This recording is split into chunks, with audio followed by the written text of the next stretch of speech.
Veja no ICL Notícias, segunda edição. Nós acabamos de protocolizar no Supremo Tribunal Federal o pedido de prisão preventiva de Jair Bolsonaro. Prisão de Bolsonaro a caminho. Papuda, lhe espera. Boa estadia lá, valeu? Prazo para explicar pedido de asilo à Argentina termina hoje. Só voto em Bolsonaro. Bolha da extrema-direita inicia movimento de não aceitar herdeiros políticos para criar narrativa de perseguição. COP flopada? Apenas 47 países confirmaram presença até agora. Representantes da ONU e do governo se reuniram hoje. O ICL Notícias, segunda edição, está no ar.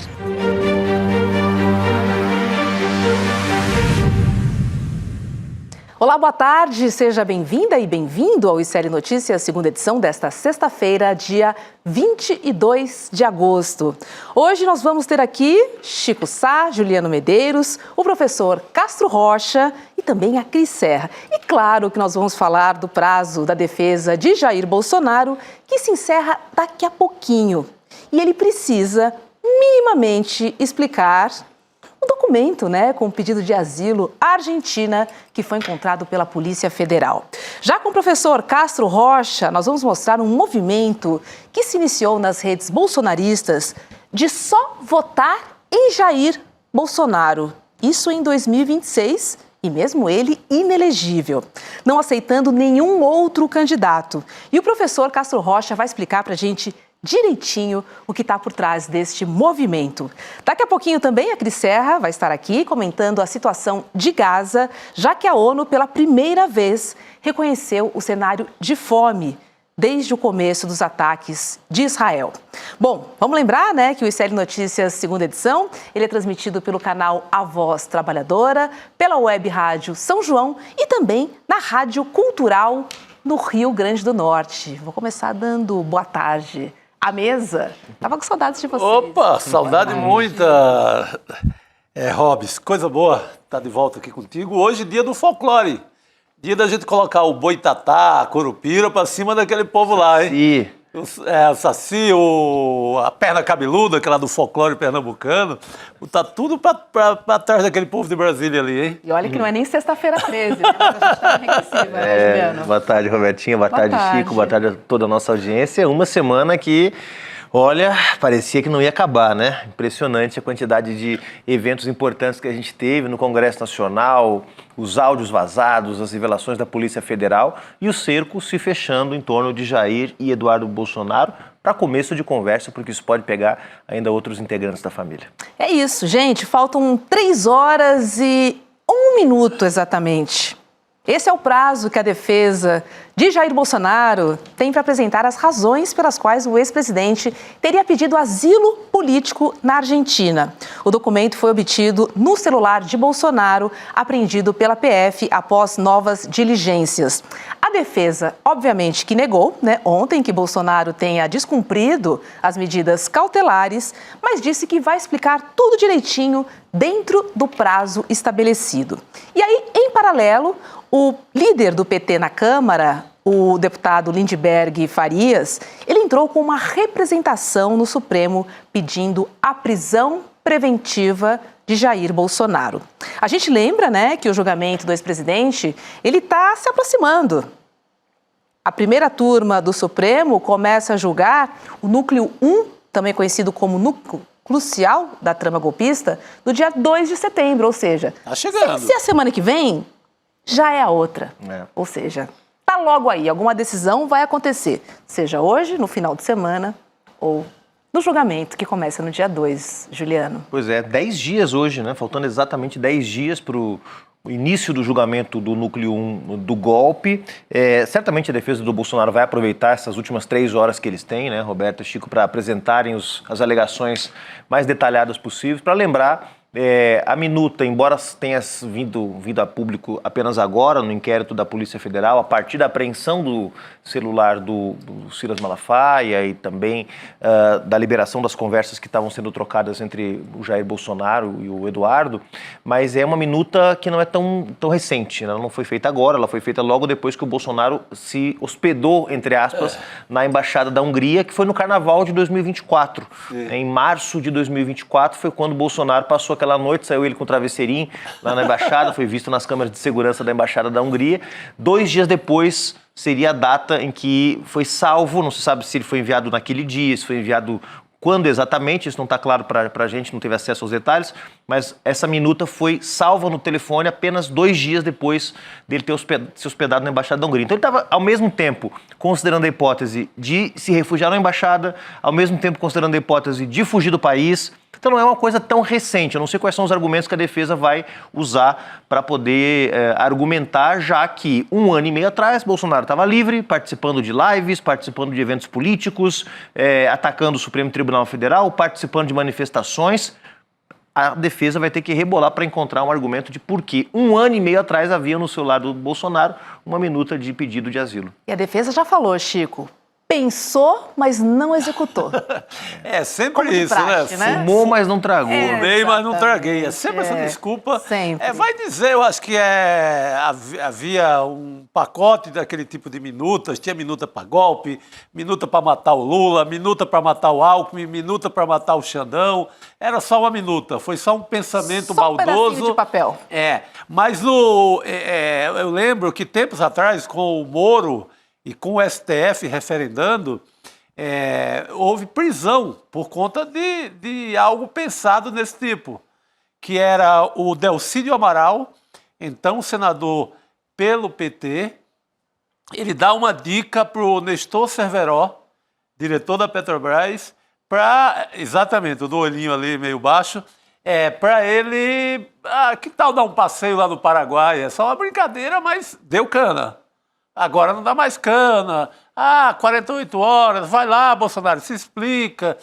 Esse mesmo cara que diz que vive numa ditadura, Roberta. Ou seja, tem 48 horas sempre para responder. Ali está muito evidente que era ou a Embaixada da Hungria, para onde ele foi com o travesseirinho dormir durante o Carnaval, ou a Argentina na segunda posição.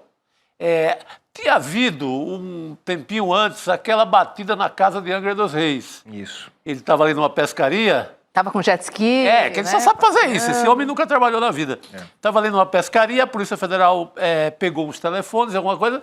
Eu acho que ele disse, aqui eu me lasquei, aqui vai dar cadeia, é melhor pular para a Hungria ou pular para a Argentina. Acho que foi naquele exato momento que veio essa correspondência, esse pedido para o Milei, né? Que só falta colocar a data e assinar e mandar o homem com aquele caminhão de abacate que ele disse que vendeu para a Argentina embora.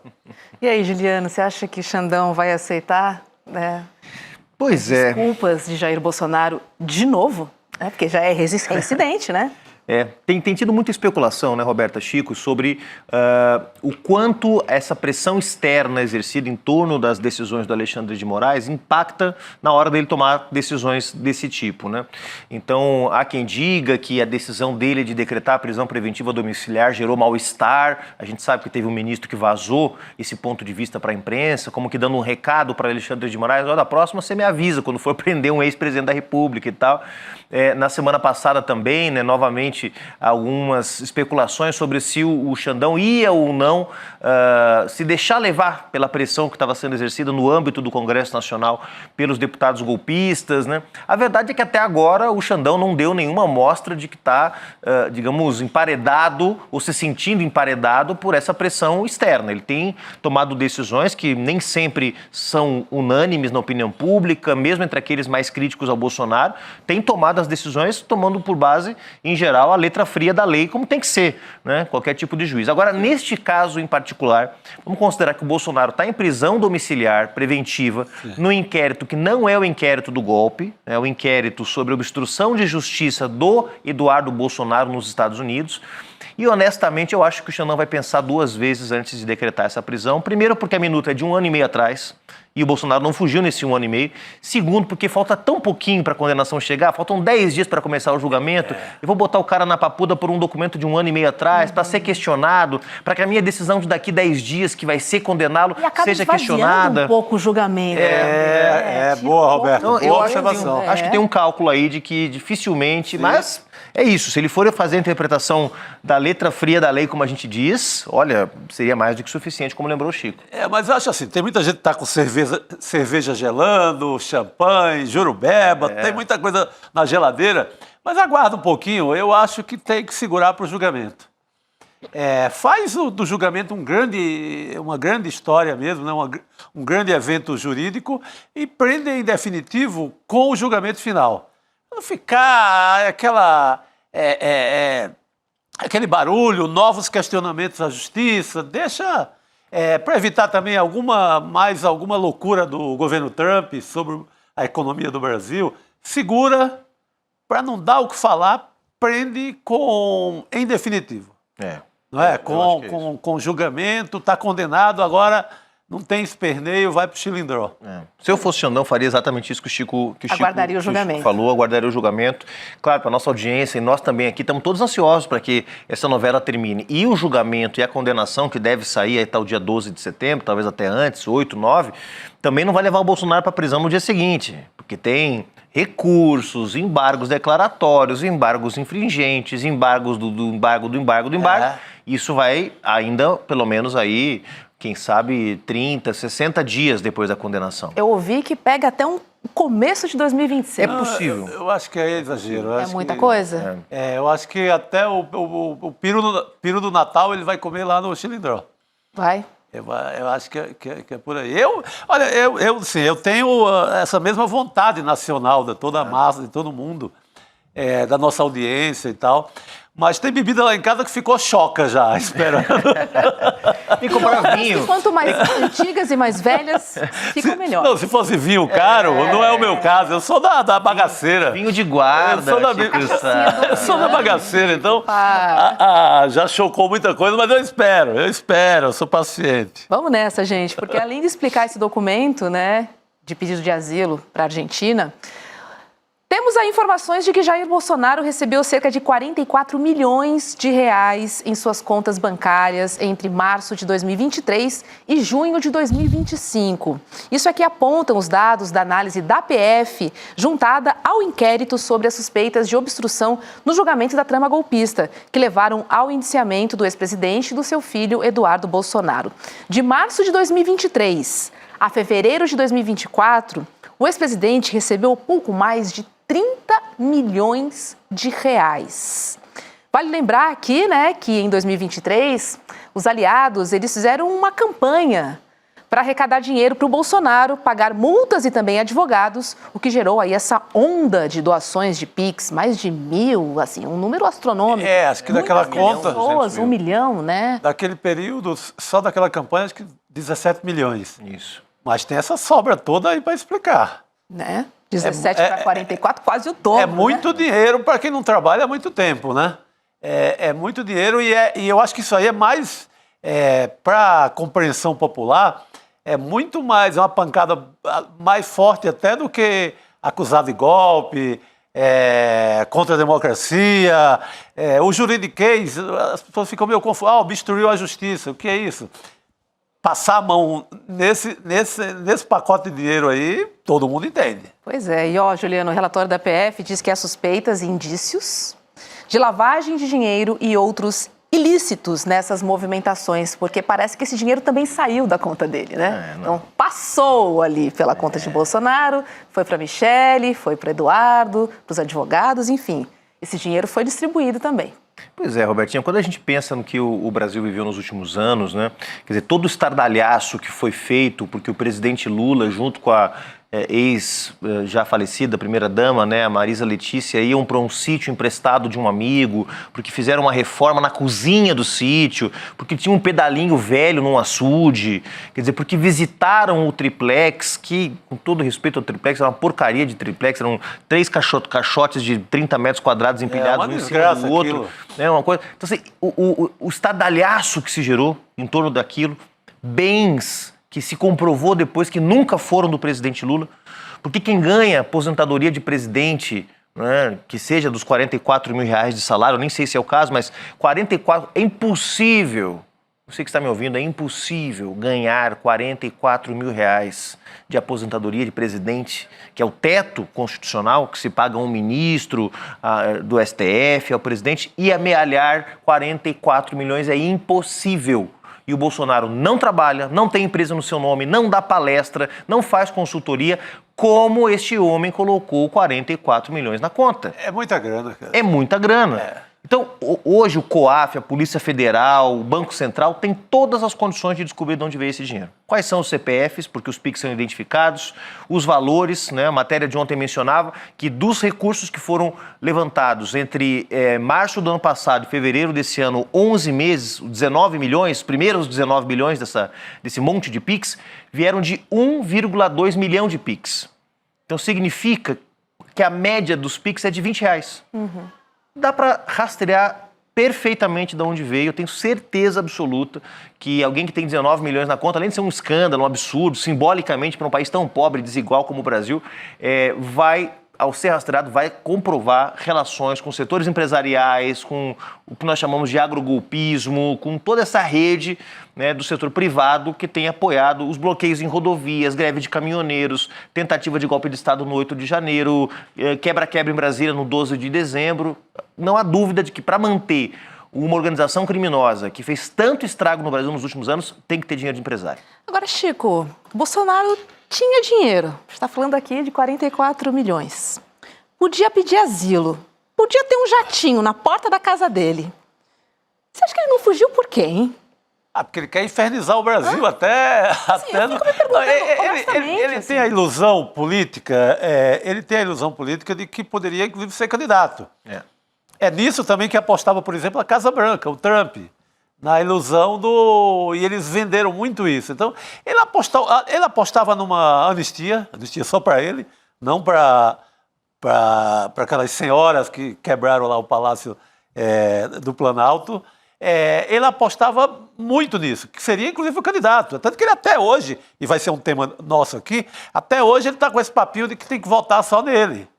Então, havia uma crença da família inteira de que iam reverter essa situação. Por isso que não houve ele, por isso que ele não ficou lá em Miami, na Flórida, que ele podia ter ficado quando ele fugiu, quando ele não aceitou o resultado. Também. Ele não aceita o resultado, já está dentro do processo de golpismo e passa a infernizar a vida de todo mundo. É isso que ele continua apostando numa candidatura dele ou num indulto a partir de uma vitória da extrema-direita, seja pelo Tarcísio, seja pelo o Ratinho Júnior, pelo Ratão Maior, qualquer rato desse aí. É essa a aposta dele, por isso que eu acho que ele não vazou. Mas eu acho que é um momento muito perigoso. A Liliana Miranda comenta aqui, não, o importante agora é uma vigilância na porta da casa dele. Exatamente. Sim. Porque imagina os cenários, que se ele sente mesmo, e nessa altura não tem outra alternativa, que vem a condenação, do jeito que ele é frouxo, ele vai armar um pedido de asilo, pegar as cartinhas todas. Eu creio que seja para os Estados Unidos nessa altura, porque é quem está em linha direta e é quem tem o Trump, digamos assim, tem mais poder de proteger, geopolítico, né? De bancar de dar uma cartada dessa. Isso acho que é vigiar à frente da casa, mas eu apostaria no pedido de asilo a partir de agora. O problema é só que ele não tem como viajar, né? Ele vai ter que ir a pé ou de ônibus para os Estados Unidos, porque ele não tem passaporte, Chico. Não, mas para viajar sem passaporte não é um problema. Não é. Ele vai para... Passaporte não é um problema. Nos Estados Unidos? Ele pula para a Argentina. Não, ele pula para a Argentina. Pode para a América Latina. Para sair da Argentina para lá tem que ter passaporte. Cara, o Trump está... Para sair da Argentina para os Estados Unidos. Mas aí... Juliano, o Trump está conseguindo barrar qualquer ordem jurídica em qualquer lugar. Tem dado... Eles armam uma operação e tiram o cara. É verdade. Tem um aviãozinho da CIA que estava lá no Rio Grande do Sul esse final de semana. O avião da CIA está passeando no Brasil. Tem navio aqui estadunidense na nossa costa. Coloca ele dentro do avião e leva embora. Né? Pode acontecer. Tem navio estadunidense? Tem aqui na costa? Frota Essa opção também de infernizar lá no quinto dos infernos, bem longe daqui, também não acho de toda ruim. Claro que minha opção primeira é papuda, mas a minha segunda opção nunca mais aparece por aqui. Deixa o Brasil em paz, deixa a economia do país em paz, né? Mas ele falou que tinha três opções. Ser presidente, coisa que ele não vai ser nunca mais, porque ele está politicamente defenestrado, felizmente, está inelegível por vários processos diferentes. Morrer, porque, enfim, pode acontecer, mas ele que cuide da saúde dele, né? E ser preso. Então, a alternativa a viver bem no exílio, nem ele sequer levantou, viu? Não pensou nisso. Aproveitar que vocês falaram de Trump, hoje completam exatos 16 dias que o tarifaço imposto por Donald Trump está em vigor, aumentando aí as taxas de importação de produtos brasileiros no mercado estadunidense. Apesar do pouco tempo, gente, muitos setores já registraram queda nas vendas das exportações, como as indústrias madeireira, calçadista e também de armamentos. Esses setores já indicam que pode haver demissão de funcionários, já que não há uma previsão para reverter os prejuízos provocados pela elevação das tarifas.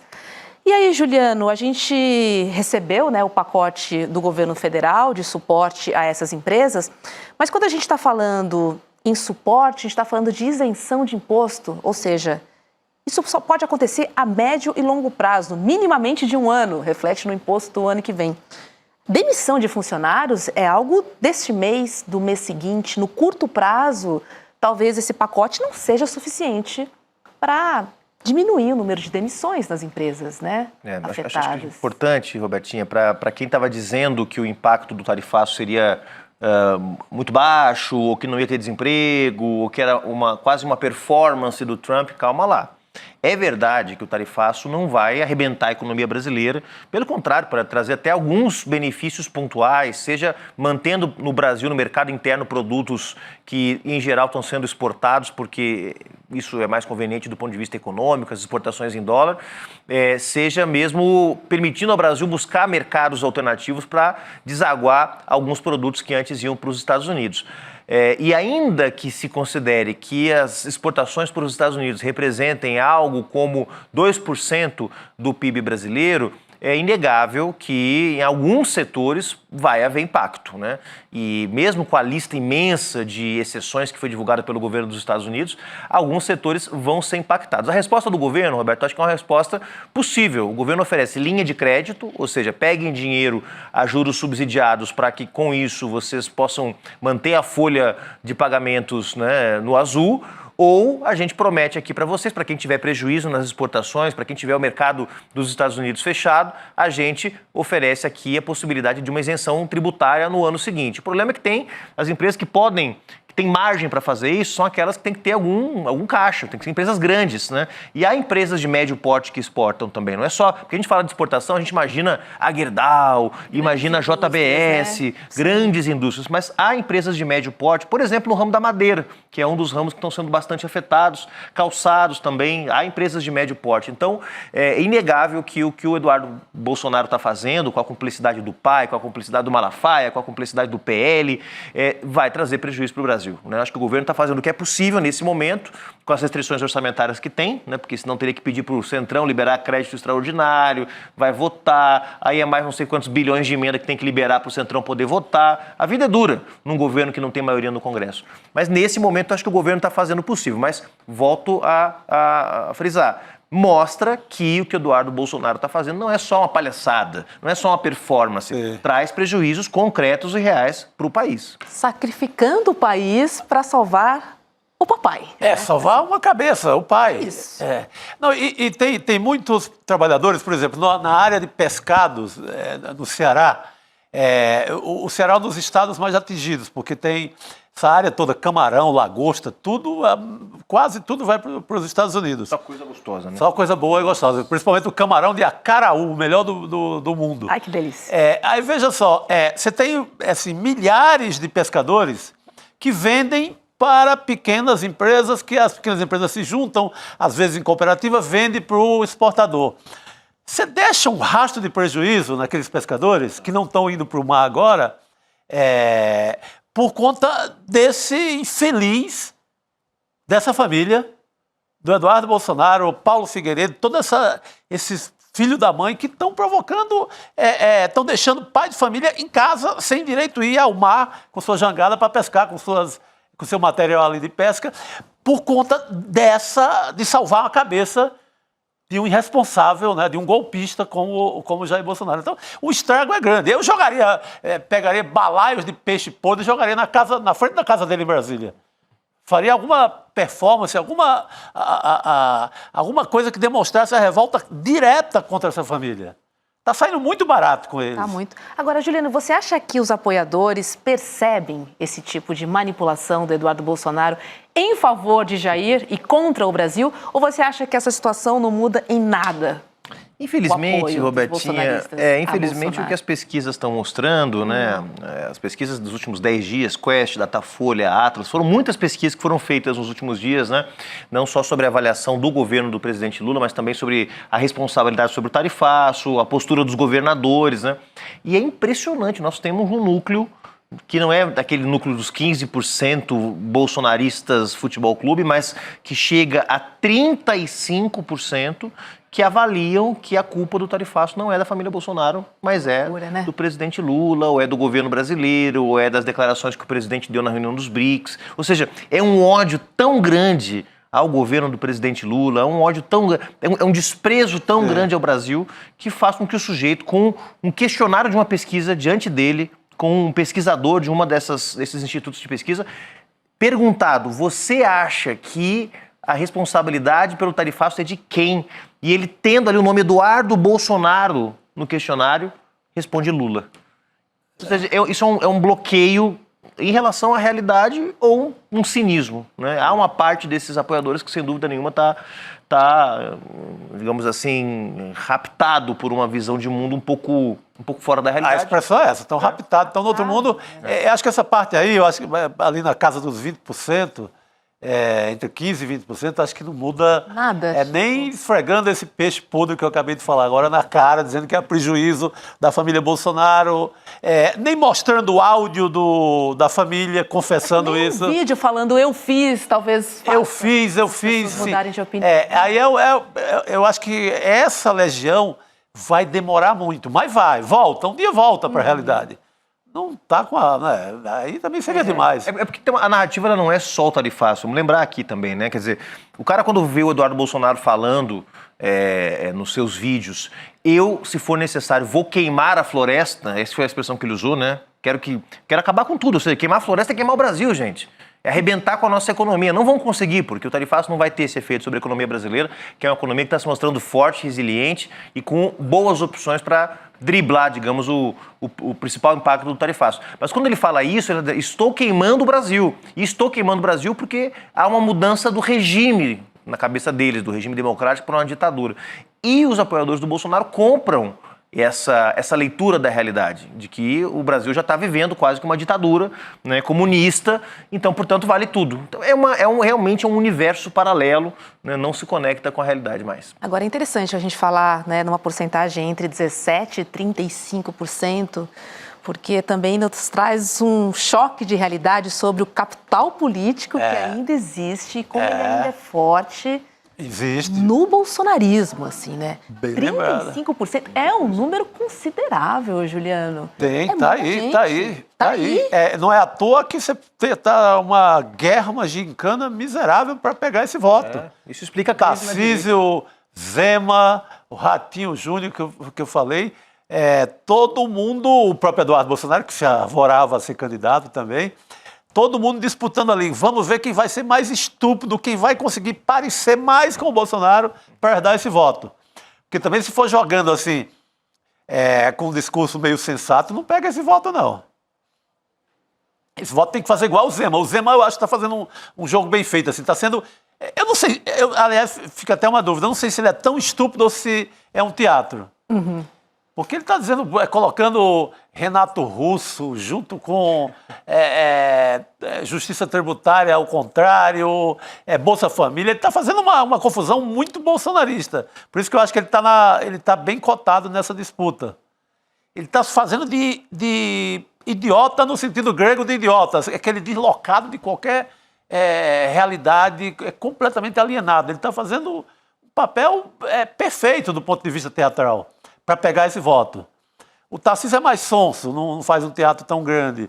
Mas a disputa é porque existe esse voto. Esse voto está aí quicando. É para quem for mais estúpido vai pegar um bocado. Você ainda acha que o Tarcísio não vai ser candidato à presidência? Eu acho que não vai. Ideia, não, eu acho que não vai. Ele está sendo pressionado como nunca. Tá. É banqueiro, todo dia tem um jantar com banqueiro, todo dia tem um converscote na Faria Lima. Há uma pressão, acho que ele nunca sentiu uma pressão, nem no Haiti, onde ele serviu lá, nas tropas brasileiras, violentamente contra as comunidades lá do Haiti. Nem no Haiti ele sofreu uma pressão como a Faria Lima está no pescoço dele agora. Mas eu creio que ele não é besta, ele não é doido. Que garantia ele tem? Está com um mandato aí, mais 4 anos, no maior estado do país, que tem uma reeleição ali que se encaminha. Precisa de Bolsonaro também para a reeleição aqui. Mas está indo, vai trocar para uma disputa com Lula. É difícil, hein? Ele não pode voltar para a sombra do Bandeirantes, não. Se ele perde a eleição, ele fica perdido na capoeira, fica perdido no mato sem cachorro. Né? Só para lembrar, tem que renunciar para disputar. Tem que renunciar. Um deputado pode concorrer a governador sem precisar renunciar ao cargo de deputado. Né? Mesmo um senador pode disputar a presidência da República sem renunciar. Exato. No executivo você não pode disputar outro cargo sem renunciar. Então tem que abrir mão do cargo de governador de São Paulo. Que ele está bem cotado para a reeleição, Pesquisa inclusive. Quest mostra, né? 43% contra 21% do Geraldo Alckmin, né? Então uma diferença. Aliás, é um fenômeno que todo e qualquer governador está com a avaliação lá em cima.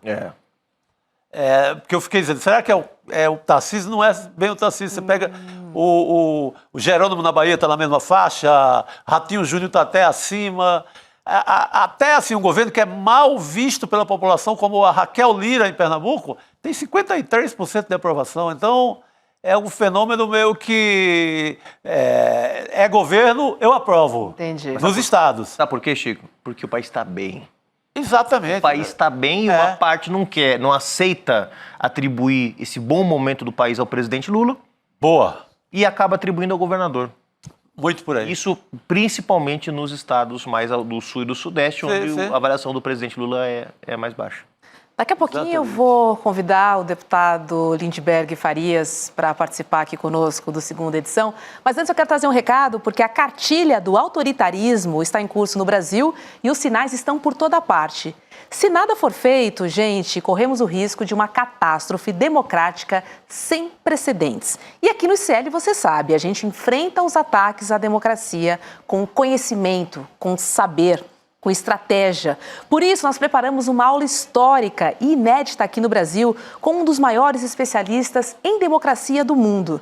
Vai ser no dia 28 de agosto, na próxima quinta-feira, às 8 horas da noite. Sim, teremos uma aula magna, gratuita aqui no ICL, com Daniel Ziblatt, o professor de Harvard e também coautor do best-seller Como as Democracias Morrem e também Como Salvar as Democracias. A aula tem mediação de Eduardo Moreira e você vai entender como democracias mundo afora vêm sendo destruídas por líderes eleitos democraticamente pelo povo.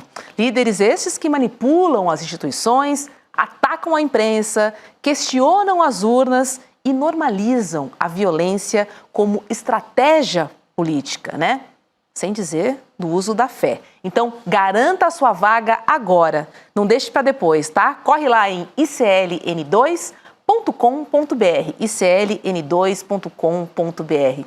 Interessante, né? Esse golpe 2.0, vamos dizer assim. Que é o que esse livro trata, né?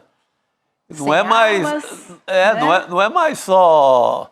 Quer dizer, o Trump tem feito as duas coisas. Ele coloca também os porta-aviões, mas a CIA, todas as forças de inteligência dos Estados Unidos chegam e vão minando por dentro, como minaram com a Lava Jato, que tinha aliança com a CIA, como minaram em tantas outras ocasiões. É mais sofisticado o jogo. Minam com as Big Techs. Não é mais só na força, como desceram lá em Pernambuco, em 64, para tirar o governador Miguel Arraes do Palácio do Campo das Princesas. Tiraram a força, mandaram para Fernando Noronha, resolveram. Não, agora é mais sofisticado. Assim, nos anos 70, grande arma do Império para enfraquecer os governos populares, democráticos, era a luta contra em favor dos direitos humanos, porque eram todos ditaduras, a esquerda era autoritária, né? O discurso do Jimmy Carter. Depois veio a guerra às drogas, nos anos 80 e 90, né? Tentando, a partir daí, militarizar a América Latina, controlar territórios, influenciar governos. Nós tivemos nos últimos anos, como lembrou o Chico, o aparelhamento das instituições judiciais para perseguir lideranças políticas, como o caso da Cristina Kirchner, do Evo Morales, do Rafael Correa, do presidente Lula, da presidenta Dilma, e agora a guerra cultural, o pânico moral, né, de que a esquerda vai destruir as famílias, vai destruir as sociedades e não sei o quê. Então é muito sofisticado e é muito bom a gente ter a oportunidade de ouvir pensadores tão importantes como esse. Aqui no ICL. Bela aula. Tá? 28 de agosto, que é uma quinta-feira, às 8 horas da noite. Programaço aqui. Corre lá para fazer a sua inscrição, tá bom? Olha só, gente. Parece que Bolsonaro teria, de fato, um plano para fugir, tá?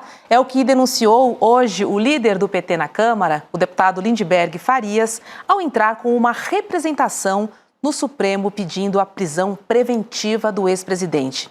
Um dos indícios seria o pedido de asilo à Argentina. Vamos conversar agora com o deputado Lindbergh Farias, que vai explicar para a gente quais são os outros elementos desse plano de fuga. Olá, deputado! Boa noite, seja muito bem-vindo. Boa noite, Roberta. Ao ICL Notícias, segunda edição. Eu entrei um pouco antes, Chico, e vi que o Juliano está aqui. Inclusive, estava fazendo falas perfeitas. Juliano tá, é um dos maiores quadros. O professor está na área. Mas, de novo, a minha imagem está na cara dele. Se eu não tivesse entrado antes, eu não iria saber que era ele. Ele estava fazendo falas aí.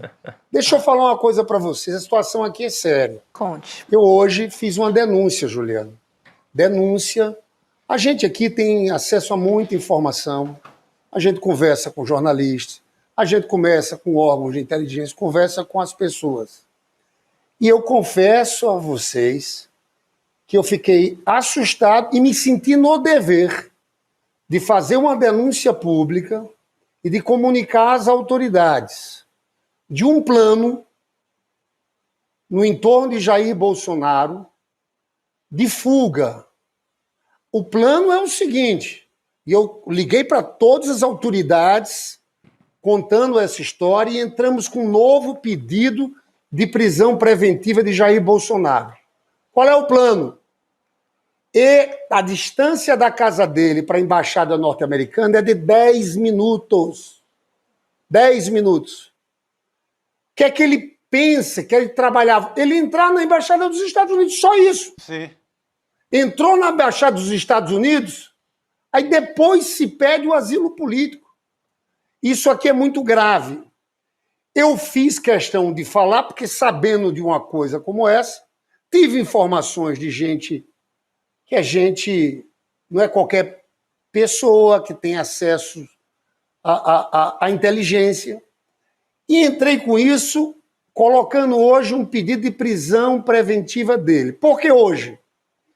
Porque o ministro Alexandre Moraes deu até às 20h32 ou 20h34 para a defesa do Jair Bolsonaro apresentar suas justificativas, porque ele está desobedecendo todas as medidas coercitivas. A tal da prisão domiciliar, ele não era para entrar em contato com o investigado. Sabe o que descobriram? Ele arrumou um outro celular. Ele está falando com o Braga Neto, que é quem está à frente daquele plano para matar o Lula. Ele montou redes de disseminação de notícias. Ele está no comando nisso aí. Mas o Alexandre Moraes também faz uma segunda pergunta e pede explicações para a defesa. O Bolsonaro já tinha dormido 2 dias na Embaixada da Hungria, pessoal. Se alguém acha que ele foi dormir na Embaixada da Hungria, que queria conhecer as dependências da Hungria, ele foi 2 dias na Embaixada da Hungria quando apreenderam o passaporte dele. E descobriram uma carta de 33 páginas em que ele pede asilo ao Milei, se diz perseguido. Então, Alexandre Moraes vai estar esperando a defesa hoje até às 8h34. Eu confesso a vocês, eu preferia que a prisão dele acontecesse depois do julgamento definitivo. Sim. Em que ficasse provado a trama golpista, o plano de assassinato do Lula, do Alexandre de Moraes do Alckmin. Só que eu acho que o risco é muito sério. O risco de fuga é muito sério.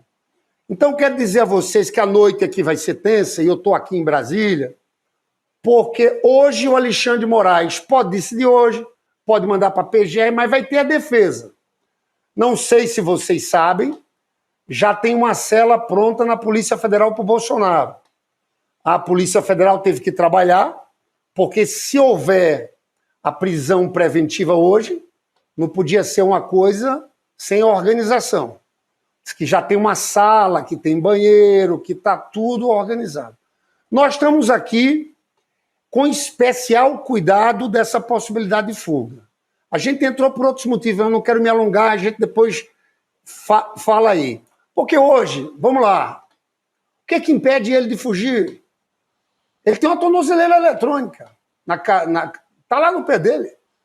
Sim. Mas não tem um esquema policial não existe. Não, e ele pode... Ele pode sair, sim. Deputado, ele pode circular até 19 horas. Numa saída dessa, ele vai para a embaixada e adeus.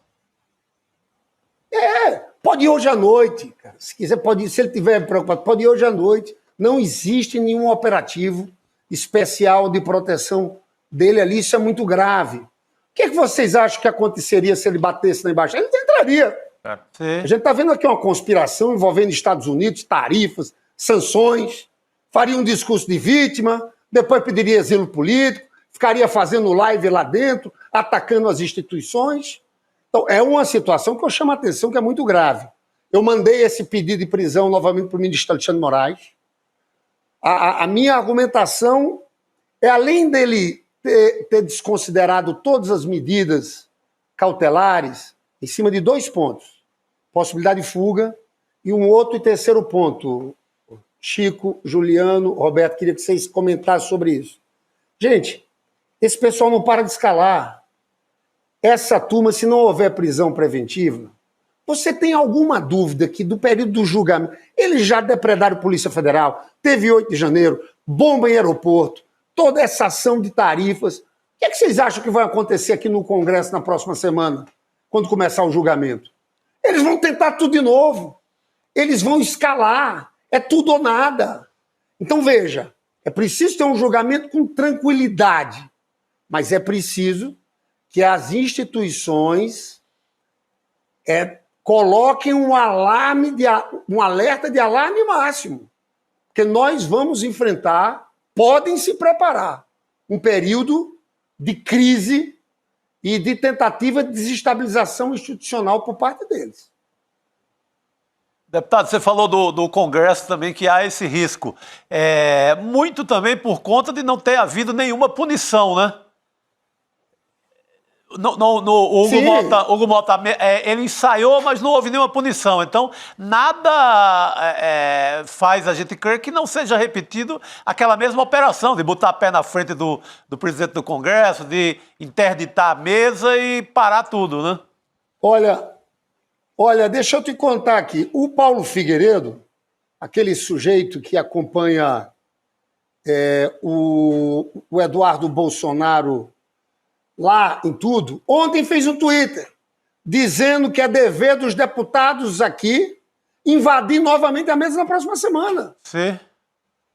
Invadir na próxima semana. Ele fez uma convocação de instituir o Hugo Mota invadir com 100 deputados. Está lá no Twitter dele.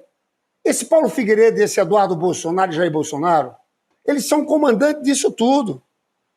Entendeu, Chico, Juliano? O Jair Bolsonaro, você acha que aquela invasão não teve autorização do Jair Bolsonaro aqui? Claro. Ele está com o celular paralelo. Aquela prisão domiciliar para ele não serviu para nada. Ele ficou em casa com o celular paralelo, desobedecendo tudo, falando com o Braga Neto, dando orientação para a turma aqui, mandando mensagens para serem disseminadas, e faltou firmeza aqui até agora nada, gente. Como é que aquele pessoal, Marcel Van Hatten, o conterrâneo do Juliano, esse Marcel Van Hatten, eu vou te contar, viu? Golpista de linha maior. Ele e aquela turma toda não foram afastados, suspensos. Então a Câmara se vulnerabiliza pela sua fraqueza. Como é que agora vai impedir de acontecer de novo?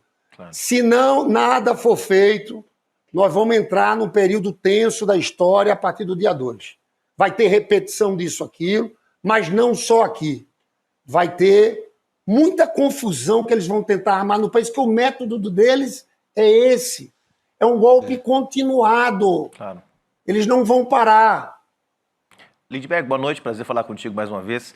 Deixa eu te falar uma coisa. A gente estava analisando aqui, no início do programa, antes de você entrar aqui, toda a pressão que houve para cima do Alexandre de Moraes, questionando que a prisão preventiva domiciliar podia ter sido um ato exagerado, porque, afinal de contas, ele só tinha aparecido rapidinho numa live do Flávio e do Nicolas, naquela manifestação que aconteceu na Paulista. Bom, isso tudo caiu por terra depois da revelação dessa minuta de pedido de asilo, que mostrou que, de fato, ele considera e considerou ao longo desse 1 ano e meio tanto uma fuga para uma embaixada, como demonstra aí, você está lembrando das 2 noites que ele dormiu na embaixada da Hungria durante o carnaval do ano passado, e também a possibilidade de fuga do país. Então, tanto a fuga quanto o exílio, o asilo, o pedido de asilo político numa embaixada estão sobre a mesa permanentemente. O que a gente estava avaliando aqui é se o Alexandre de Moraes, mesmo com as reiteradas demonstrações de que essa turma não vai respeitar as determinações judiciais, se ele vai antecipar uma decisão que está tão pertinho de ser tomada, né? Que afinal de contas o julgamento começa no dia 2 de setembro, né? Se você considerar que a condenação está praticamente certa e que tem aí um período de recursos, isso pode levar mais uns 2 meses até ele ser preso. Você avalia, mais do ponto de vista político, né, que o Alexandre de Moraes pode estar fazendo essa conta do tipo, tem razão para prender, Lindbergh está certo, mas eu vou esperar uma condenação mais firme? Qual o problema, Juliano? Deixa eu te contar. Esse cálculo, que tem a questão jurídica e política. Esse cálculo um pouco político, todo mundo faz. Eu mesmo faço.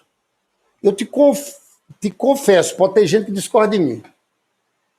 Seria melhor que ele fosse julgado, a gente visse, tem tanta prova desse plano de assassinato do Lula, do Alexandre de Moraes, do Alckmin, ia aparecer tudo aquilo, ele ia ser condenado, ia ser preso. Qual o problema, por exemplo, que eu tenho uma opinião que tem que ter prisão preventiva? É porque os riscos são muito altos. Ele pode fazer 2 coisas. A fuga, eu estou convencido que a fuga, eu volto a dizer a vocês, eles têm um plano pronto para entrar na embaixada norte-americana. Então qual é o problema? Imagine o tamanho da frustração nacional. Se ele entra lá, faz o discurso e ele foge do julgamento. Então, eu acho que o ministro Alexandre de Moraes, tem muita gente dizendo o seguinte, ele está fazendo um cálculo político. Na outra vez, ele, com aquela prisão domiciliar, teve editorial da Folha, editorial do Estadão, uns e outros, dizendo que foi errado. Mas depois teve uma pesquisa da Folha de São Paulo que disse que 51% foi favorável à prisão domiciliar.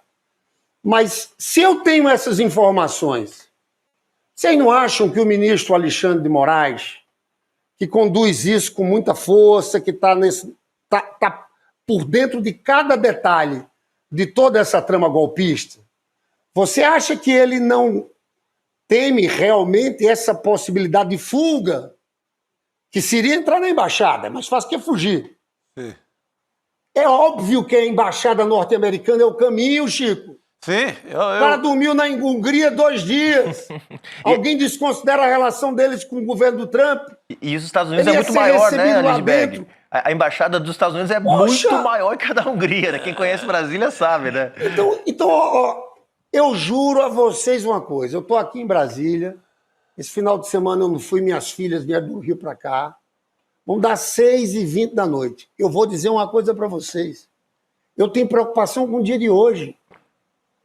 Eu acho, sinceramente, como tem uma discussão sobre Alexandre de Moraes tomar uma decisão, eu fico assustado com a possibilidade dele ser um monitoramento policial, mas só com a tornozeleirinha, até hoje eu tenho preocupação.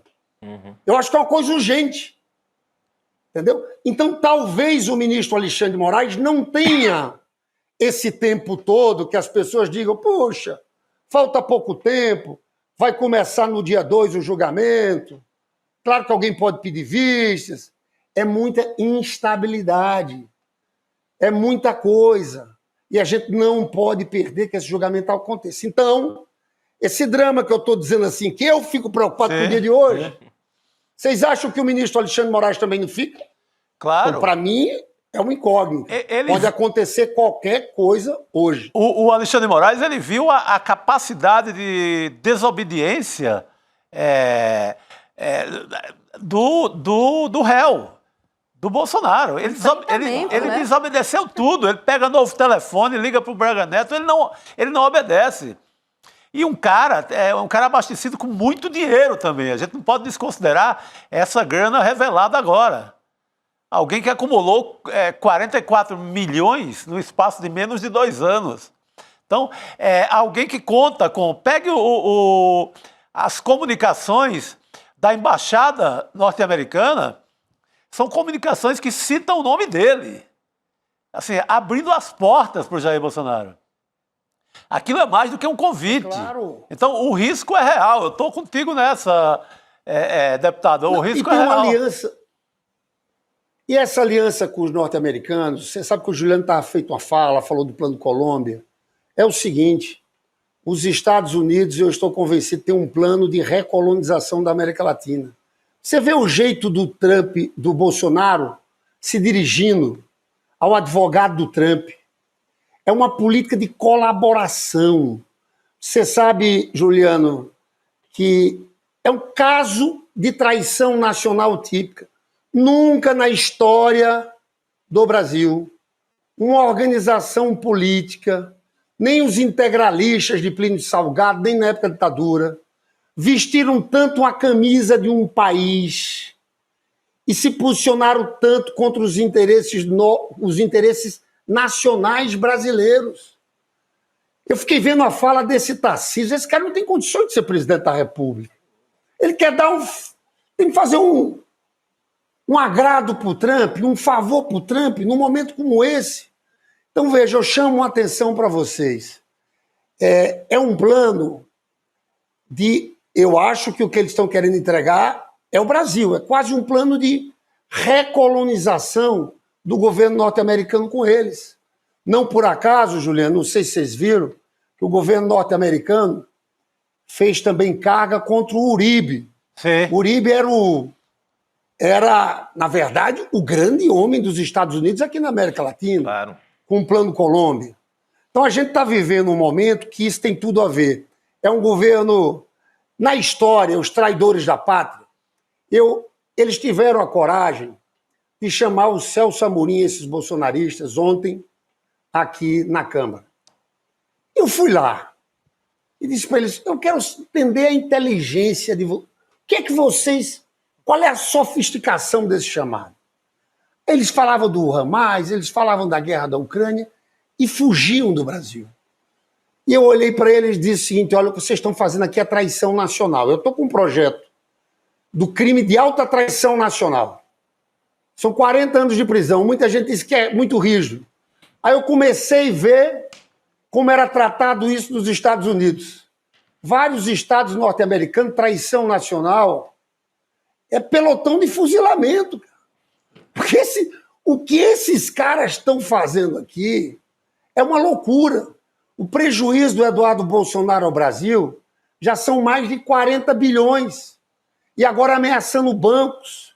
Então, eu diria para vocês aqui, eu acho que o presidente Lula está muito bem, porque está defendendo o país. 70% está contra o Trump. 48% concordam com o que o Lula e o PT estão fazendo. E tem um dado que mostra como eles estão se isolando, viu? 69% da população acha que Eduardo Bolsonaro está agindo só para proteger a sua família, seus interesses próprios, e não os interesses do Brasil. para concluir, para passar para vocês, gente, tem duas cenas desmoralizantes nessas conversas. Tem um trecho que o Eduardo Bolsonaro diz que tem que largar esse povo das velhinhas com a Bíblia na mão. Não sei se vocês viram isso. Sim, sim. Ele diz, olha, se a gente for nessa anistia aí, ampla, a gente vai perder o trunfo nos Estados Unidos. Sim. Ele diz, não vale a pena. A gente tem que mostrar isso. Outra coisa é quando ele diz, o Jair Bolsonaro puxa para ele, que não tem história, tem que fazer anistia. Ele diz, eu não posso me expor, mas é isso, é interessante porque mostra, puxa para o colo dele, que é uma articulação deles, do próprio Jair Bolsonaro, essa articulação aqui contra o Brasil. Tá certo. Muito bom. Deputado Lindbergh Farias, vamos ficar de olho também durante o final de semana e principalmente na noite de hoje também, né? Lembrando que agora são 6h25, temos aí 2 horas e 10 minutos para que a defesa do ex-presidente apresente ali os seus argumentos sobre o descumprimento das cautelares e também o pedido de asilo na Argentina. Enfim, tem muito o que explicar. Deputado, obrigada. Olha, muito obrigado, Roberta. Eu até peço, quando eu encontro você, eu encontro o Chico, eu gosto tanto do Chico, do Juliano aqui. Isso é um ambiente que eu me sinto um pouco em casa, mas dizer o seguinte, viu? O ICL tem que estar vigilante hoje à noite, tá? Plantão. Pode acontecer hoje muita coisa. Pode ter prisão preventiva dele, tá? Vamos ficar de olho de na Embaixada plantão Norte-Americana. Ninguém dorme, Lindbergh, ninguém dorme. Vamos ficar Vamos atentos. atento. Deputado, obrigada. Obrigado. Boa noite. Obrigado, querido. Valeu. Olha só, a gente lançou uma enquete na nossa página. Opa! Tá? Vamos votar. Quero votar, A quero pergunta é a votar. seguinte, você acha que Bolsonaro foge do Brasil antes do julgamento? Você pode responder lá, sim, não, ou tenta, mas não consegue. A gente vai trazendo as Opa, parciais gostei aqui ao desse longo tenta, mas do não programa. consegue, hein? Tenta, mas não consegue? Eu acho que se armar alguma coisa com essa sintonia que está com a turma do Trump, e a essa altura o Trump já sabe que ele não tem condição de prosperar como candidato, porque eu acho que eles iludiram um pouco o Trump nisso. Ele pode ser candidato, e ele candidato vai ganhar, e ele, uma vez ganhando, vai devolver os Estados Unidos para tudo para vocês. Terras raras, petróleo, vocês pegam tudo para vocês de novo, como já foi em 64. Eu acho que o Trump se iludiu um pouco com isso. Não sei se ele vai se esforçar tanto para tirar ele daqui, mas está viva a possibilidade de fuga. Você tá no tenta, mas não consegue? Ou consegue? Não, eu vou votar na fuga. Fuga? Fuga. Você, Juliana? Fuga / ajuda do Trump. Eu vou até abrir aqui com as opções não, ou exatas. tenta, mas não consegue? Tô vendo aqui no nosso grupo. Sim, não, tenta, mas não consegue. A questão é a seguinte, ele só vai sair de casa para andar esses 10 minutos que o Lindbergh descreveu até a Embaixada dos Estados Unidos, se a Embaixada decidir, ninguém vai bater lá, vocês podem me dar asilo? Não, volta amanhã, quer dizer, não tem pão velho, aquela coisa. Então, não vai acontecer. E aí, portanto, a decisão não é se o Bolsonaro vai ou não vai, né? É se os Estados Unidos aceitam ou não aceitam. E é uma crise institucional de grandes dimensões você dar asilo a uma pessoa que será condenada em 10, 15 dias na sua embaixada num país estrangeiro. Quer dizer, é diferente, por exemplo, no caso do Julian Assange, por exemplo, né, que estava sendo julgado na Suécia e conseguiu asilo na Embaixada do Equador no Reino Unido. Ou seja, nem Reino Unido, nem Equador estavam diretamente em choque entre si, estavam em choque com a Suécia, né? O Edward Snowden. Então, neste caso, realmente, eu acho que os Estados Unidos não dão o asilo e, portanto, ele vai tentar no sentido de ligar o Trump, será que eu posso ficar aí na embaixada aí, tá ok? Ice cream. Popcorn. Tem um ice cream aí na embaixada. E aí eu acho que a embaixada vai dizer, me desculpa, mas aí você tá pedindo um pouco demais já, meu Tem amigo. sorvete não. Eu acho que a embaixada... Ele tenta, mas não consegue. Tanto o Trump como a embaixada americana não tem o menor escrúpulo nessa altura, faz qualquer coisa. Não tem lei, eles têm punido gente de Haia, do Tribunal de Haia. Pode ser também. Não tem nenhum escrúpulo, eu acho que dá abrigo. Ele passa uma noite ali em festa no primeiro avião, desses aviões da CIA que tem entrado no Brasil. Ele pica vai a mula. embora, nunca mais a gente vê essa praga também no Brasil, que não deixa de ser uma vantagem. Bom, Olha só, vê aí tem o a resultado. parcial aí, né? Parcial. Tem a parcial aí na tela, por favor? Olha, Deixa eu ver como é que tá sentir a temperatura, ó. Tá apertado. 47% sim, 14% não, 39% tenta, mas não consegue. Cara, eu vou dizer pra vocês, eu acho que ele perdeu o bonde. Ele já deveria ter fugido. Tava com a grana, tava sem tornozeleira, tava solto. Isso é, mas acredita, sabe, Roberto? As autoridades não estavam atentas. Preste eu acho atenção que na perdeu o fala bonde. do... Mas ele estava acreditando em se salvar, tanto pela anistia como pelo próprio Trump. Veja a fala do Malafaia para ele. A fala do Malafaia dizendo, você está com faca e o queijo na mão, a bola é sua, o homem quer salvar você. Aí você mira e na cabeça, pensa na cabeça de Bolsonaro. É um exercício meio difícil, mas eu convido a você pensar assim. Ele diz, pô, o Trump, cara, o cara que ele admira, a extrema-direita, dono do mundo, esse cara vai me tirar daqui. Esse cara vai me tirar daqui, eu tô com o Trump, imagina. E aí ele acredita na possibilidade de se salvar, que haveria um castigo tão grande do Brasil que o Brasil ia unido votar pela anistia para livrar a economia de uma grande derrocada. Ele pensa assim. A conversa dele com o Malafaia revela exatamente isso. Só que está ficando tarde.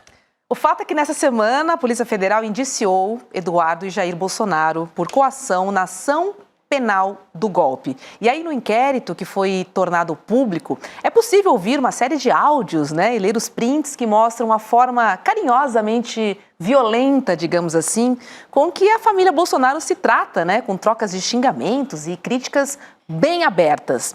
A gente chama agora o professor Castro Rocha para analisar como é que essas relações truculentas, elas são uma marca da extrema-direita e particularmente do clã Bolsonaro. Deixa eu dar boa noite ao querido professor Castro Rocha, pedindo-lhe desculpas, né, pelo atraso na sua participação aqui no programa. E deixa eu perguntar, professor, essa violência familiar da família Bolsonaro, ela também se estende, né, para o espaço público da política. Não se resume ao clã Bolsonaro. Boa noite novamente. Boa noite, Roberta. Boa noite, Chico. Boa noite, Juliana. Não, Roberta, problema nenhum. Eu estava aqui escutando com enorme interesse o deputado federal Lindenberg Farias. Foi muito importante a fala dele. Vamos lá, Roberta. Nas sextas-feiras eu tenho combinado aqui com vocês de sempre trazer uma leitura, não é isso, Chico? Isso! Hoje não será literária, Roberta. Será um ensaio que eu acho que nos ajuda a compreender perfeitamente o ponto fundamental que você levantou. Não é apenas um traço da família Bolsonaro, embora seja muito saliente na família Bolsonaro, é um traço da vida brasileira. Em 1936, o Sérgio Buarque de Holanda publicou um ensaio chamado Raízes do Brasil. Neste ensaio, ele apropriou-se de um conceito criado por um poeta, aí Chico, um poeta, Ribeiro Couto. Sim. Uma vez perguntaram a Ribeiro Couto se havia alguma contribuição propriamente brasileira à civilização. E o Ribeiro Couto, como bom poeta, respondeu dizendo que sim, era a cordialidade do brasileiro. E geralmente se interpreta essa cordialidade como sendo um caráter amável, receber bem, ser generoso, polido. Mas o Sérgio Buarque de Holanda virou a ideia de cabeça para baixo. E ele disse o seguinte, de fato, é uma característica do homem brasileiro, ou seja, do brasileiro, brasileira, ser o que ele então disse no capítulo 5 de Raízes do Brasil, e o livro não é lido, Chico e Juliana, mas o capítulo 5 todo mundo lê, que é o capítulo O Homem Cordial. Roberto, o que é um homem cordial no livro do Sérgio Buarque de Holanda? É isto, porque diz o Sérgio Buarque de Holanda que cordial, e ele utiliza um pensador jurista alemão chamado Carl Schmitt para desenvolver o conceito. Cordial vem do latim cor, cordis, coração.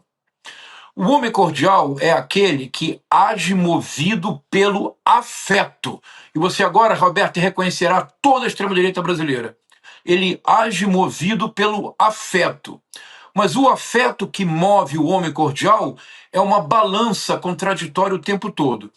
Para os seus aliados, ele é puro sorriso, abraços, e ele é a pessoa mais amável do mundo. para todo aquele que ele não identifica como aliado, ele é violento, ele é irracível, ele é capaz dos gestos os mais cruéis e bárbaros contra todo aquele que ele não reconhece como sendo do seu clã. Então, o homem cordial, ao mesmo tempo, ele pode ser muito amável e muito violento, muito polido e muito selvagem. E onde é que está a diferença? O que marca a diferença entre um comportamento e outro? Para o homem cordial, Roberta, só merece o coração aquele que é o seu aliado, aquele que é o seu cúmplice. Todos os outros merecem apenas o chicote. Por isso, a violência é a marca do homem cordial.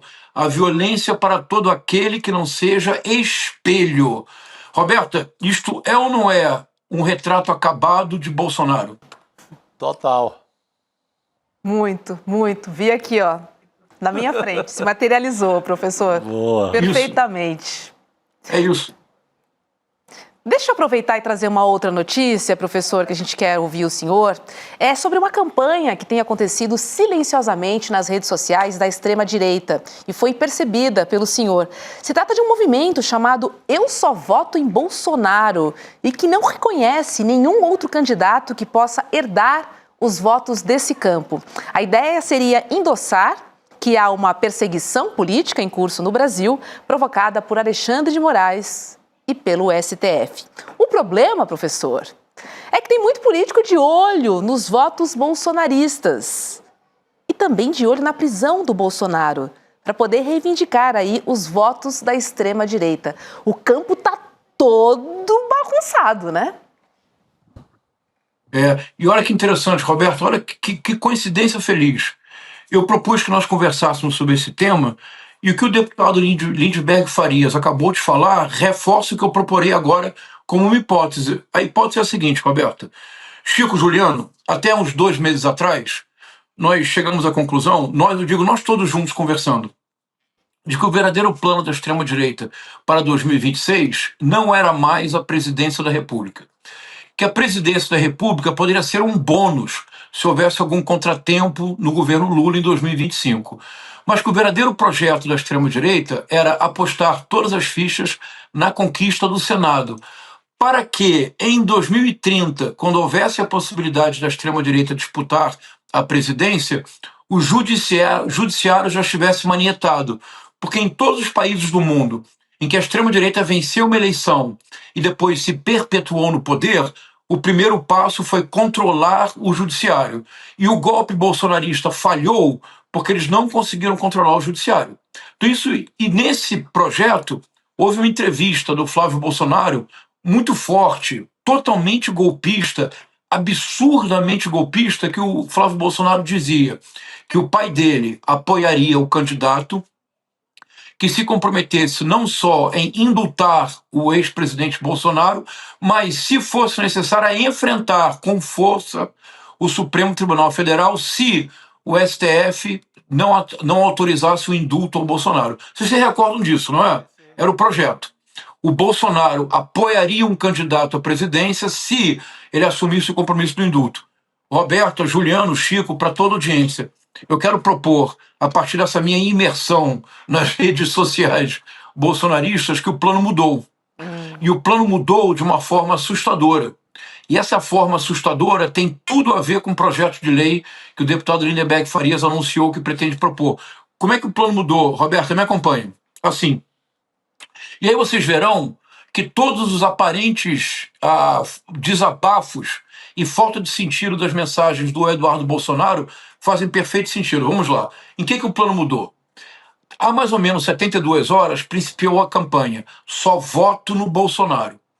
Se você afirma, Roberta, só voto no Bolsonaro, logicamente o que você está dizendo é que se o Bolsonaro não estiver na eleição, você não participa. E você não participa por quê? Porque você está afirmando que existe uma perseguição política à oposição e que, por isso, a eleição é um acordo entre compadres. Mas como assim? O Bolsonaro não apoiará o Tarcísio de Freitas ou qualquer outro candidato? Não, Roberta. A ideia seria, o Bolsonaro não apoia nenhum candidato porque diria que todos os 4 governadores que lutam, mendigam pelo apoio dele, Romeu Zema, Ronaldo Caiado, Ratinho Júnior e Tarcísio de Freitas seriam parte do sistema. Então, Chico, quando Eduardo escreve para o pai, o ex-presidente Bolsonaro, e diz: a vitória do Tarcísio apenas favorece a Faria Lima. Tarcísio está... aqueles palavrões que ele usa. Tarcísio vai nós, aqueles palavrões que ele usa. Quando o Carlos Bolsonaro faz uma mensagem dizendo que os 4 governadores são ratos, quando começa a haver um distanciamento forte em relação ao Tarcísio de Freitas, o que está por trás, Roberto, é assim: só voto no Bolsonaro. Se Bolsonaro não estiver na cédula eleitoral, a eleição não é legítima. Se a eleição não é legítima, qual é a consequência? A consequência está circulando vertiginosamente no WhatsApp, no Telegram bolsonarista. A consequência é uma entrevista dada há 36 horas pelo Flávio Bolsonaro. O Flávio Bolsonaro deu uma entrevista dizendo: se em 2026, na eleição presidencial, o nome do presidente Bolsonaro não estiver presente, esta eleição é fraudulenta porque a oposição foi excluída. E, portanto, provavelmente o governo americano não reconhecerá o resultado das eleições, criando caminho para uma crise institucional sem proporções, porque nunca um governo americano deixou de reconhecer a eleição brasileira, e criando caminho, pior ainda, para que 2 frases aparentemente desconexas da realidade do Eduardo Bolsonaro e do Flávio Bolsonaro ganhem outro matiz. Disse Eduardo Bolsonaro: eu antevejo um porta-aviões no Lago Paranoá. Disse o Flávio Bolsonaro, comparando a situação brasileira a Hiroshima e Nagasaki, dizendo: a primeira bomba atômica veio, Tarifaço e Lei Magnitsky. Ele disse: vamos esperar a segunda bomba atômica? Ou seja, o projeto seria, a partir de um acordo da extrema-direita brasileira bolsonarista com a CIA e a Casa Branca, de criar um projeto a curto prazo para desestabilização completa das instituições brasileiras. É o que está em curso agora contra o STF, é o que está em curso contra a economia brasileira, é o que está em curso contra o presidente Luiz Inácio Lula da Silva. O que é grave, Roberta, é que se isso que eu estou propondo, e para que fique claro para o Juliano, para o Chico, para todos, eu não estou propondo como exercício de imaginação, Chico. Eu estou propondo como uma análise derivada. Eu mandei vários prints para vocês, como uma análise derivada da minha imersão nas redes sociais bolsonaristas, no WhatsApp e no Telegram. Isso começa a circular vertiginosamente. Perceba qual é o plano, então. Não é mais apoiar um candidato, é não apoiar candidato nenhum. E o que está por trás disso? A reedição de uma velha teoria do Olavo de Carvalho. Qual era a teoria? Dizia Olavo de Carvalho que no Brasil nunca houve oposição porque havia um teatro das tesouras. De um lado o PSDB, do outro lado o PT, mas a base era a mesma, era o sistema. O que eles estão propondo é que Ratinho Júnior, Ronaldo Caiado, Romeu Zema e Tarcísio de Freitas seriam o PSDB do passado, isto é, eles são parte do sistema. Se o Bolsonaro não estiver na cédula eleitoral, a oposição foi alijada. Chico, Juliano, qual é um dos argumentos para que a frota norte-americana esteja agora se aproximando da Venezuela? É que a oposição foi alijada do processo eleitoral. Então percebam a gravidade da traição à pátria dessas pessoas. Percebam a gravidade, e eu proponho que nós comecemos a mudar o nosso vocabulário. Eduardo Bolsonaro não é deputado federal, é um terrorista legislativo. Paulo Figueiredo não é um jornalista, é um comerciante da radicalização. É um influencer de extrema-direita, comerciante da radicalização. Ele radicaliza para pedir Pix, para monetizar a radicalização como produto. Só há uma coisa a ser feita: contra vento e maré, que nós tenhamos altivez para condenar todos que devem ser condenados. A condenação desses golpistas hoje é uma questão pedagógica indispensável para a sobrevivência da democracia no Brasil. Este é o novo plano da extrema-direita, Roberto. Muito bom, professor. Muito boa essa análise. Ou seja, 2026 já começou e promete. Pelo amor de Deus. Sim. Todo esse perigo aí é que a gente corre. É isso. Agora, professor, hoje é sexta-feira, dia de dicas de cinema do ICL. E aí o nosso colega, o Matheus Pichonelli, ele traz uma dica cultural muito ligada ao movimento que a gente está falando aqui, né, e que a gente está vivendo. É o filme Guerra Oculta, que faz um mergulho nas operações secretas dos Estados Unidos na América Latina, revelando como a Guerra Fria foi travada nos bastidores entre espionagem, ingerências e golpes patrocinados. Vamos ver.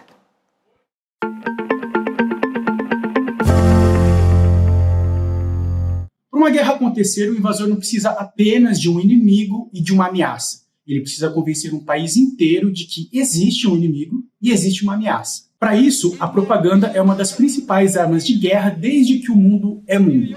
Ou melhor, desde que profissionais do marketing transformaram a propaganda de guerra em trincheira. No documentário Guerra Oculta, que está em cartaz na plataforma do ICL, um ex-correspondente de guerra mostra as relações espúrias existentes entre governos e empresas de comunicação para passar apenas uma versão dos fatos, ou uma versão da guerra. Geralmente essa versão oficial não conta a história das pessoas comuns atingidas por bombardeios. Spoiler número 1. Quanto mais sofisticada essa relação se tornou, mais civis foram mortos do século passado até aqui. Nesse jogo vale de tudo, desde instalar porta-vozes nos noticiários, como se estivessem dando opiniões isentas sobre o conflito, quanto recrutar jornalistas e levá-los até as áreas de conflito para uma cobertura que vai mostrar só um lado do conflito. Quando isso acontece, o agressor tem total controle sobre a história que ele quer contar. Mas o que o invasor quer, afinal de contas? Spoiler número 2. Para responder essa pergunta, vale prestar atenção no que diz o Julian Assange, fundador do Wikileaks e um dos muitos entrevistados ao longo do documentário. Assange é um dos muitos exemplos de como vozes independentes são caladas quando contestam a versão oficial dessas guerras. Essas vozes são caladas ou por pressão direta ou simplesmente eliminadas, como a gente viu recentemente em um ataque de Israel a um hospital em Gaza, que matou uma equipe inteira de jornalistas da Al Jazeera. Pois é, a máquina de destruição em massa continua operando a mil. E olha só que coisa, ela não estava no Iraque, como todo mundo noticiou no início dos anos 2000. O óleo dessas engrenagens são as mentiras que profissionais supostamente respeitáveis replicam sem o menor questionamento. Essa máquina de produzir mentiras encheu a mão de todo mundo de sangue, desde o mensageiro até o mais convicto dos espectadores. This film is about your right to know. É isso, professor. O filme é Guerra Oculta. Muito importante, uau! E olha, no caso da América Latina, Roberto, se você me permite, a primeira vez que a CIA realizou um processo de desestabilização de um governo foi em 1954 na Guatemala. Foi uma espécie de laboratório que depois foi utilizado no Brasil em 64 e no Chile em 73. E o processo é produzir constantemente pequenas crises institucionais que levam à desestabilização do regime, facilitando ao máximo intervenções militares. Roberta, é isto o que está em curso agora. Por isso que é tão importante que esse julgamento seja rápido, que termine em setembro de fato e que todos os culpados sejam punidos com pena de privação de liberdade. Isso terá para a democracia brasileira um efeito pedagógico fundamental. Não, importantíssimo. Terá o efeito que não tivemos até agora, né? Não tivemos prisão de militares golpistas ao longo da história. Isso é muito grave. Se repete, né, Chico? Se repete, vem de novo. Se não prender agora, vem de novo. Vão fazer tudo de novo. Tá certo. Professor Castro Rocha, um ótimo final de semana para o senhor. Um beijo, até breve. Obrigado, pessoal. Para vocês também e para a nossa audiência. Um abraço. Boa noite, professor. Deixa eu trazer o segundo recado importante para a nossa comunidade. É o seguinte, as vendas de ingressos para o Despertar 2025 estão oficialmente abertas para o público, tá? Então garanta agora mesmo o seu ingresso em despertar2025.com.br. Eu lembro que esse é o maior evento, né? O maior encontro da comunidade do ICL, e ela vai acontecer nos dias 19 e 20 de setembro, no Espaço Vibra São Paulo, o mesmo local em que aconteceu o ano passado. E o Espaço Vibra é a maior casa de shows com capacidade de até 4.000 pessoas. O ano passado estava Foi lotado. Festão, lotação né? máxima, Encontro de toda a comunidade, calor né? humano, Gente do Brasil troca, inteiro. conhecimento. E eu lembro que o Despertar 2025 é o início de uma revolução que vai conectar pessoas e ideias para a gente transformar esse Brasil. E quando a mudança é coletiva, ela é mais potente e ela é mais interessante. Então, acesse agora mesmo despertar2025.com.br para garantir o seu lugar e também conferir os gigantes que vão estar por lá com a gente. Eu vou estar por lá, Chico sabe. Estamos na área, por favor. Juliano está por lá. Você está sabendo tem algum spoiler? Já está sabendo de alguma coisa? E alguma grande atração? Nada, ainda nada? O que eu sei não posso contar. Chico Sá vai estar lá. Chico Sá vai estar lá. Cara, eu sou da casa, eu estou na área sempre. É isso aí. Deixa eu dar boa noite para a Cris Serra para perguntar se este ano ela vai aparecer, né? Porque o ano passado você estava de férias, não estava, Cris? Não te vi lá. Boa noite. Eu não fui, eu não lembro exatamente. Eu acho que eu estava de licença para escrever meu livro, Roberta. Exatamente. O caso Braskem e outras histórias. Cris Serra, registra aí, ó. 19 que coisa boa. e 20. Queremos te ver ao vivo, eu e nossa comunidade toda. Viu? Mas eu não vou estar esse ano também, não. Outros compromissos. Poxa, Cris. Ainda não será dessa vez. Não será dessa Boa, vez. Mas tudo bem, gente. Vamos lá, porque a Autoridade Mundial em Crises Alimentares, que é ligada à ONU, anunciou hoje que a faixa de Gaza está em situação de fome generalizada. O relatório aponta que mais de 500 mil pessoas enfrentam risco de fome, miséria e morte. Há meses, a Organização das Nações Unidas ela vem denunciando, Israel por limitar o acesso à ajuda humanitária na região. Netanyahu nega a informação e disse que o relatório é falso e distorcido. Cris, quer dizer que as imagens que a gente vê das pessoas na fila para pegar comida, morrendo, sendo bombardeadas, é inteligência artificial, então, né? Não condiz com a realidade. Eu acho que o Netanyahu pensa isso, Roberta, ou pelo menos é o que ele diz, para tentar tentar enganar as pessoas. É impossível enganar o mundo inteiro diante do que a gente está vendo em Gaza, e só há uma coisa a ser feita nesse momento. O mundo inteiro, todos os países e todos os organismos internacionais que ainda têm alguma funcionalidade, que ainda não entraram em colapso total, a gente vê hoje no mundo uma espécie de colapso do multilateralismo, mas, enfim, ainda é possível reunir países diante desse genocídio que a gente assiste todos os dias, cada dia mais alcançando uma escala e um patamar que nós, como humanidade, não podemos aceitar. Só há uma coisa a fazer nesse momento: cessar fogo imediato, entrada de ajuda humanitária maciça na faixa de Gaza, para tentar conter o que já é uma catástrofe humanitária da qual nós iremos nos envergonhar por muito tempo pela nossa incapacidade de deter esse genocídio em curso. Então, uma coisa só a fazer, e todos os países que têm algum poder sobre Israel, alguma influência, seja por meio de sanções, seja por meio de alguma questão econômica, só há uma coisa a fazer, que não são palavras, não é esperar a Assembleia Geral da ONU e reconhecer o Estado da Palestina, que está se desintegrando a olhos vistos, Só há uma coisa a fazer: cessar fogo imediato e entrada maciça de ajuda humanitária. Ô, Cris, e essa sensação é muito real, né? A gente está...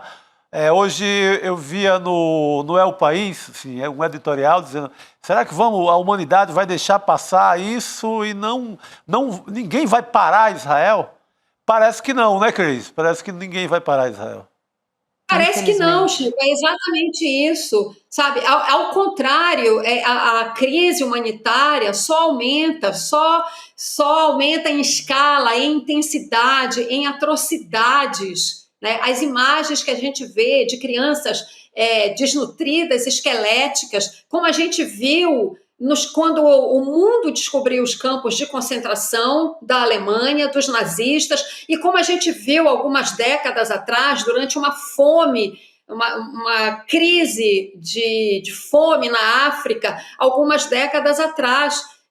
Pelo menos no meu tempo de vida, são essas duas referências que eu tenho. De tempo de vida, eu já estava ligada nos acontecimentos do mundo na época da crise na África, e no caso da Alemanha, porque a gente estuda história e sabe o que aconteceu. É o que a gente está vendo agora em Gaza. Essa mesma organização que a Roberta apontou, ela fala que são milhares de crianças que podem morrer nos próximos dias por fome e subnutrição. Ou seja, esse é um trauma que vai se perpetuar ainda por muito tempo, não só pela quantidade de gente morrendo de fome ou pelos ataques, pelos bombardeios, mas porque também as crianças que sobreviverem ou as pessoas que sobreviverem a essa fome planejada como instrumento de guerra e de morte, elas vão ter sequelas por gerações. Então, o cessar-fogo e a entrada imediata de alimentos é só para estancar uma crise que já saiu de controle. Mas esses traumas e as sequelas a gente vai ver e viver por gerações. E, Cris, boa noite para você. Numa semana, essa informação que a ONU divulga, numa semana em que Israel reconhece pela primeira vez que 86% das vítimas da ação militar que está em curso em Gaza são civis. Olha, para Israel reconhecer que 86% das vítimas são civis, é porque provavelmente passa dos 90% de vítimas civis. E só completando, Cris, o raciocínio que você traz, que eu acho importantíssimo, que é quem pode parar Israel. As Nações Unidas estava pegando aqui o dado, 11 missões de estabilização e manutenção da paz nesse momento. São tropas que as Nações Unidas reúnem de vários países que são signatários dos tratados internacionais que a ONU publicou ao longo desses quase 70 anos. Na República Democrática do Congo tem uma operação, no Saara Ocidental tem uma operação, República Centro-Africana, Sudão do Sul, Líbano, Síria, Chipre, Kosovo e Sérvia, Índia e Paquistão. Ou seja, nesse momento, essas são as missões que a ONU financia, mobiliza e organiza para garantir a paz e evitar massacres e genocídios. A pergunta que fica é por que não há uma missão como essa em Gaza nesse momento para impedir que Israel siga assassinando impunemente, seja pela fome, seja pelas bombas, seja pelas metralhadoras, cidadãos e cidadãs civis em Gaza.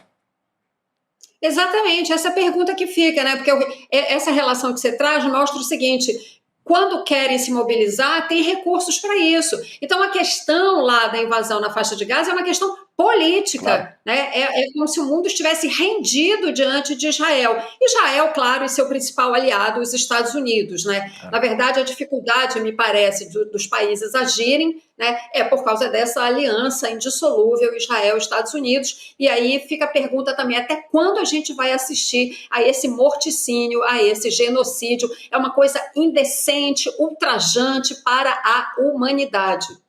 Cris, quero trazer um outro assunto, porque faltam apenas 80 dias para a COP30, né?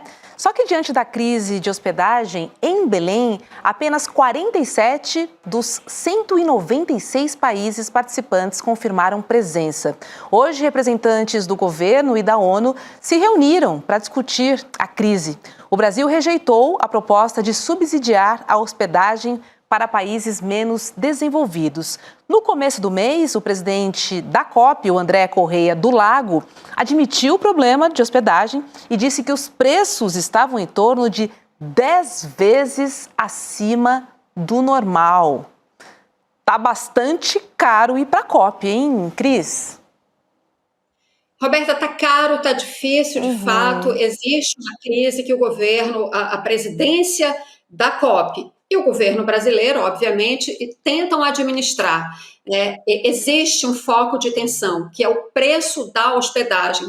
O diplomata encarregado dessa questão logística e de hospedagem, Walter Correia, que estava na coletiva, que foi concedida hoje, logo após a reunião do André Correia do Lago com os países, ele estava também na reunião, ele diz o seguinte: há um problema muito concreto, é que todo mundo que vai para a COP quer uma fórmula de hospedagem que não existe para todo mundo, que é o seguinte: hospedagem cobrando uma diária em torno de $100, que seja quarto individual e que seja perto do evento, do local do evento. Essa fórmula não existe, ele foi muito claro a respeito disso. Ou seja, as formas de hospedagem em Belém com essas características são limitadas, de fato, né? A gente viu aí o número que você trouxe, cerca de 25% dos países esperados que já confirmaram a sua hospedagem. A secretária, ex-ministra Miriam Belchior, que está também engajada nesse processo, ela disse, todos querem participar, mas só confirmaram até agora esses 25%, né, que são formas de hospedagem diferentes, alternativas, próprias de uma cidade que tem a característica da Amazônia, que tem seus limites, que tem seus problemas. Então, também quem vem para a COP precisa entender isso. Bom, para resumir, existe sim esse foco de tensão. Os países cobram do governo brasileiro e da presidência da COP uma atitude mais enérgica, essa palavra sou eu que estou usando, enfim, mas cobram uma intervenção, que o governo brasileiro faça uma intervenção nos preços dos hotéis. A Miriam Belchior foi muito clara, nós temos limites para intervenção, né? Nós somos uma democracia e não podemos simplesmente sair por aí fazendo intervenção econômica em determinados setores da economia brasileira. Os hotéis são um desses setores. Ou seja, há um impasse, né? O que o André Corrêa do Lago trouxe, então, como informação nessa coletiva hoje? Que foi formada uma força-tarefa constituída por vários ministérios, por vários órgãos. Essa força-tarefa terá, entre suas missões, talvez a mais prioritária, dar uma assistência a 72 países, segundo ele, classificados como são os países insulares e são países mais pobres, né? E que precisam dessa ajuda. Aí aquilo que você mencionou, a ONU pede que o Brasil subsidie essa hospedagem, o Brasil diz que não tem condições. Enfim, é um problemaço, mas há um esforço, de fato, da presidência da COP e agora por meio dessa força-tarefa de tentar encontrar soluções num curto período de tempo. São apenas 80 dias. Lembrando que, além de resolver o hotel, tem a questão das passagens aéreas. A pessoa só vai comprar a passagem aérea dela se ela tiver certeza de que ela tem onde ficar. Então, nós temos, sim, um problema bastante sério, eu diria, e ainda eu diria que ainda vamos ter alguns sobressaltos e fortes emoções até a gente saber de fato quantos países virão para a COP de Belém. Roberta, só um comentário de um minutinho, eu sei que o nosso tempo está no limite já, mas Cris, para que todo mundo entenda, a ONU realizou as últimas 3 COPs em países autoritários, nos Emirados Árabes Unidos, no Azerbaijão e no Egito. Isso represou uma demanda de participação social que agora vai se desaguar num país democrático que é o Brasil. Se a ONU não tivesse feito 3 COPs que cercearam a participação da sociedade civil, talvez não houvesse essa demanda tão enorme de participação como existe agora na COP de Belém do Pará. Então é ela que, antes de cobrar o Brasil para tomar atitudes, da próxima vez, escolha melhor as sedes das suas conferências do clima antes de levar para países que vão fazer lobby do petróleo, do gás ou da mineração, como aconteceu nesses últimos 3 eventos aí que eu acompanhei. E, Juliano, só completando também muito rápido, o governo brasileiro disse, não, nós não temos como subsidiar a hospedagem de outros países, mas você, ONU, aumente o valor da diária que você paga para esses países menos desenvolvidos, com menos dinheiro. Ou seja, a ONU, a gente sabe, é uma grande organização, tem dinheiro, pois que administre bem e também se integre a esse esforço para que a gente tenha uma COP representativa. Tá certo, Cris Serra. Obrigada e um ótimo final de semana para você. Um beijo, querida. Para você também, Roberta, Chico, Juliano e todo mundo que está aqui com a gente. Beijo, tchau, tchau. querida. Deixa eu dar uma olhadinha na nossa enquete aqui, que a pergunta é a seguinte: você acha que Bolsonaro foge do Brasil antes do julgamento? 44% acham que ele vai tentar, mas não vai conseguir, não. Meu voto passou em primeiro lugar. 44%. Cara, virou a virada do tenta, mas não consegue. E sim, 40% sim, Chico. E eu fiquei aqui solitária. Não, só 15% estão comigo.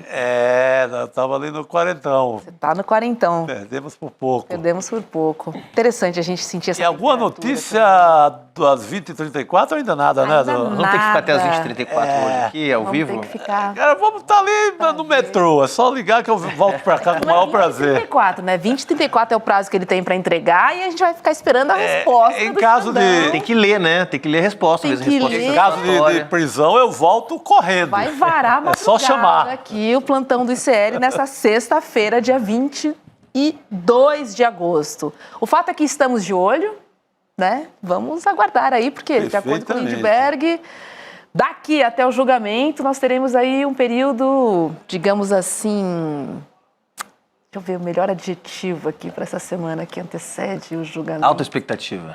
Expectativa, por um aí, período ali que devem pipocar, né, manifestações antidemocráticas, talvez no Congresso, sempre vem aquele talvez inferno, no Brasil, enfim, a gente tem que ficar de olho, né? Falta pouco, mas Falta ainda muito pouco, segura aí, 10 dias segura. Aí pro início do julgamento. É isso, gente, sextou, Chico libera. Jurubeba provisória, né? Provisória. Guarde outra garrafa. Preventiva. Jurubeba preventiva. Até 20h34, guarde outro engarrafamento para depois. Talvez já tome no final de semana mesmo, né? Pode ser. E eu vou mandar um abraço aqui, sexta-feira é o dia que eu mando os meus beijos e abraços. Boa, garoto. Eu estive em Sorocaba hoje, no Instituto Federal, um abraço para o professor Denilson, diretor do Instituto, que nos recebeu super bem lá. Para a Mônica, professora da UFSCar também, que está nos acompanhando ao vivo aqui. E para toda a nossa comunidade ICL. Aproveitem o fim de semana. É isso aí, Boa, beijo, garoto. Beijo, Chico. Beijo, querida. Beijo, comunidade. Obrigada pela sua companhia. Hasta la vista. Ele é um dos maiores intelectuais do mundo e escreveu o livro que é a referência em todo canto para as pessoas entenderem como as democracias morrem. A gente está falando de Daniel Ziblatt, um professor, um acadêmico, um escritor demandado no mundo inteiro para palestras, reuniões, aulas e que vai estar com a gente com exclusividade no ICL no dia 28 de agosto, uma quinta-feira, às 8 horas da noite, para nos dar exatamente essa aula. Como as democracias morrem. Não existe um momento mais importante da nossa história para a gente assistir a essa aula. Vai ser gratuita e online. Então vocês não podem perder essa oportunidade. Chame seus amigos e amigas para participar também. E vamos aprender com Daniel Ziblatt como as democracias morrem para poder manter a nossa bem vivinha. Você tem um canal, rádio ou TV? Chegou a hora de levar ao seu público o jornalismo que faz história. Democracia! No ICL, você tem acesso exclusivo a Chico Pinheiro. Esses caras fardados sempre estiveram tumultuando a vida democrática neste país. Leandro Demore. Aqui foi tudo tomado pela água. Heloísa Vilela. Porque a mesquita é aqui dentro do campo de refugiados. Juliana Dalpiva em campo. O conjunto probatório é muito forte. Apurando tudo de perto, feito por quem entende. São histórias que mudaram o Brasil e você pode levá-las ao seu público. Seja nosso parceiro. Use nossa programação gratuitamente e fortaleça seu conteúdo com credibilidade. Acesse icl.com.br/parceria. Juntos, levamos a verdade mais longe.